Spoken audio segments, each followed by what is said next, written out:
have at number 3. আবারও ব্যর্থ tiger opener Soumya সরকার। ভারতের বিপক্ষে প্রস্তুতি ম্যাচে আউট হয়েছেন 0 রানে। শনিবার নিউ ইয়র্কের নাসাউ কাউন্টি ক্রিকেট স্টেডিয়ামে নিজেদের শেষ প্রস্তুতি ম্যাচে হেভিওয়েট ভারতের মুখোমুখি হয় বাংলাদেশ। টস জিতে ব্যাটিংয়ের সিদ্ধান্ত নেন ভারতের অধিনায়ক রোহিত শর্মা। ঋষভ পান্তের 32 বলে 53, সূর্যকুমার যাদবের 18 বলে 31 ও হার্দিক পান্ডিয়ার 23 বলে 40 রানে ভর করে 20 ওভারে 5 উইকেট হারিয়ে 182 রান করে ভারত। 183 রানের বড় লক্ষ্য তাড়া করতে ওপেনিংয়ে নামেন ফর্মে থাকা ব্যাটার তানজিদ হাসান তামিম। তানজিদের সঙ্গী হিসেবে এদিন ওপেন করেন হার্ড হিটার ব্যাটার সৌম্য সরকার। দীর্ঘদিন খেলার অভিজ্ঞতা ও পাওয়ার হিটিং অ্যাবিলিটির জন্য ইনিংসের প্রথমে একটু ভালো শুরুর আশায় সৌম্যকে ওপেনিংয়ে পাঠায় টিম ম্যানেজমেন্ট। কিন্তু ইনিংসের প্রথম ওভারেই আর্শদীপ সিংয়ের বলে ঋষভ পান্তের হাতে ক্যাচ দিয়ে 0 রানে প্যাভিলিয়নে ফেরেন এই ব্যাটার। চোখে মুখে ছিল আত্মবিশ্বাসের অভাব। সৌম্যের এই ব্যর্থতার দিনে হেরেছে বাংলাদেশও। পরাজয়ের ব্যবধানটা 60 রানের। ভারত বাংলাদেশ ম্যাচ ও সৌম্য সরকার, এটি শুনলে প্রথম আপনার সামনে কি ভেসে উঠবে? 2015 সালের বিশ্বকাপ পরবর্তী বাংলাদেশ ও ভারতের মধ্যকার দ্বিপাক্ষিক সিরিজের কথা নিশ্চয়ই ভোলার কথা নয়।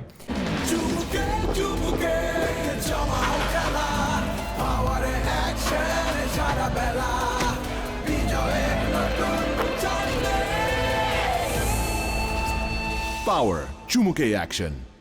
4 ছক্কার ফুলঝুরিতে নাভিশ্বাস তুলে দিয়েছিলেন ভারতীয় বোলারদের। নিজের উত্থানের ওই সময়টাতে সৌম্যের কাছে পাত্তা পায়নি বিশ্বের অনেক বাঘা বাঘা বোলারও।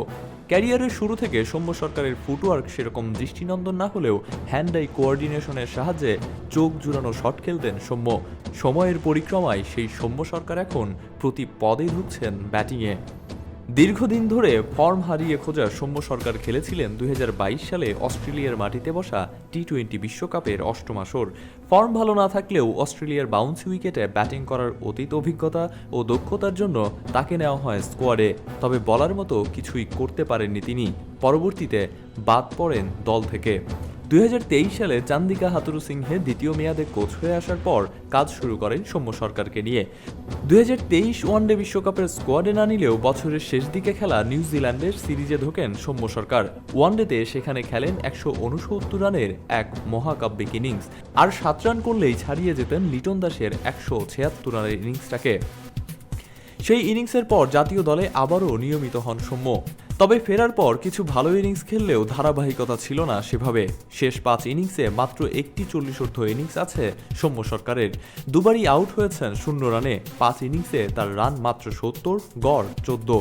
বিশ্বকাপের আগে সৌম্যের এই পড়তি ফর্ম চিন্তার কারণ হবে বাংলাদেশ দলের। অবশ্য ভারতের সাথে এই ওয়ার্ম আপ ম্যাচের পর লম্বা বিশ্রাম পাবে শান্তর দল, সুযোগ পাবে পর্যাপ্ত অনুশীলনের। সেখানেই সৌম্য সরকার ফিরে পেতে চেষ্টা করবেন নিজেকে। 8 জুন শ্রীলঙ্কার বিপক্ষে প্রথম ম্যাচে সৌম্য সরকার একটা ভালো শুরু এনে দিবেন, সেটাই প্রত্যাশা ক্রিকেট প্রেমীদের। শাহাব সোহাগ, অন ফিল্ড।